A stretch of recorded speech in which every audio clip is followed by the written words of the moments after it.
Okay, let's dive into this incredible story of how a distant war in Europe, World War I, unexpectedly lit a fire under India's long fight for freedom. You know, you have to ask, how did a war fought in the muddy trenches of France completely reshape the destiny of a nation thousands of miles away?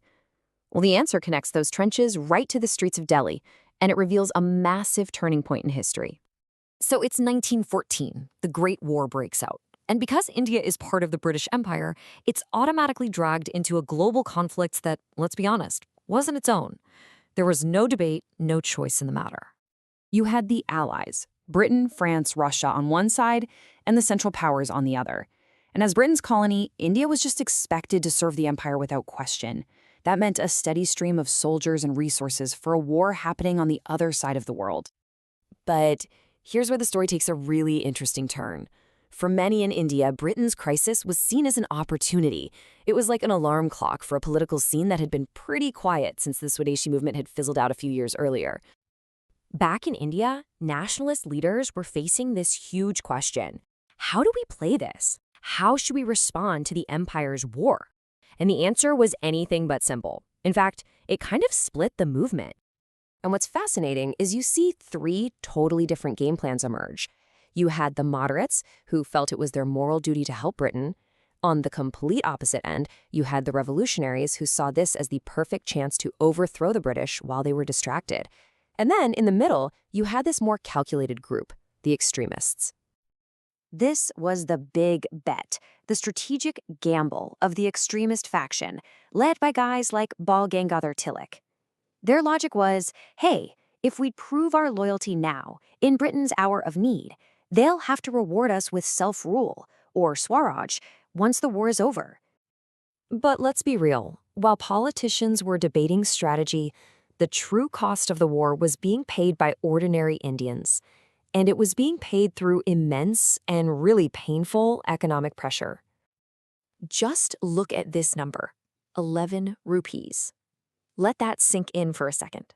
That was the monthly salary for an Indian soldier fighting and dying on the front lines. It's a figure that just screams volumes about how that sacrifice was valued. And the economic pain back home was just huge. To pay for the war, Britain squeezed its colonies hard. And the result? Industrial prices in India pretty much doubled in just 6 years. That means massive inflation hitting every single household. So the key takeaway here is that while, a few industries made some money off war production, the general population faced crippling hardship. We're talking high taxes, food prices through the roof. It was a time of just widespread suffering, all to fund a foreign war. So you have this perfect storm, right? You've got immense sacrifice on the battlefield and deep economic pain at home. And that mixture created the perfect fertile ground for a new, more assertive, and much more unified push for self-rule. I mean, think about the psychology of this. For decades, the British had built up this image of being inherently superior. But now, Indians are seeing these European powers fighting and slaughtering each other by the millions. That completely shattered the myth and emboldened Indian political action like never before. And you can just see how quickly things started to accelerate. In June 1914, the major leader Tilak is released from prison, a huge moment. By 1916, he and the amazing Annie Besant launched the Home Rule Leagues. And then, get this, by the end of that same year, the historic Lucknow Pact reunites the long-divided factions of the Congress. The movement was catching fire. So what was this Home Rule movement? Well, it was a total game changer. It took inspiration from the Irish struggle, and it became this huge nationwide campaign that mobilized thousands of people, all demanding home rule through constitutional means. It was way more organized and powerful than what came before. All right, so after 4 long years, after contributing over 1 million soldiers and tons of resources, after all that sacrifice and loyalty, what did India get in return? This was the question on every nationalist's mind as the war finally ended. They had held up their end of the deal. They had played their part. Now it was Britain's turn to pay up. The answer they got was, well, it was a gut punch.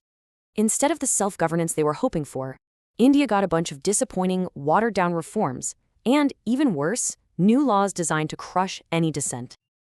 The feeling of betrayal was just profound. These so-called reforms fell way short of anything resembling self-rule.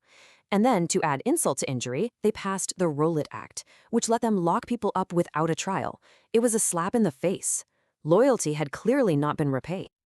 And this is the war's ultimate legacy for India.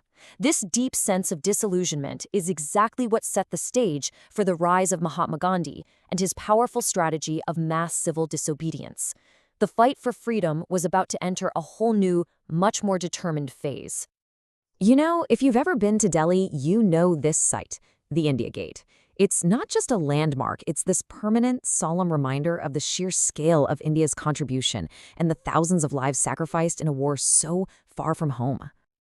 And that's the powerful question the Great War left hanging in the air for India. If loyalty and sacrifice weren't the answer, then what was the right path to freedom? It was a question that would define and absolutely ignite the next 30 years of Indian history.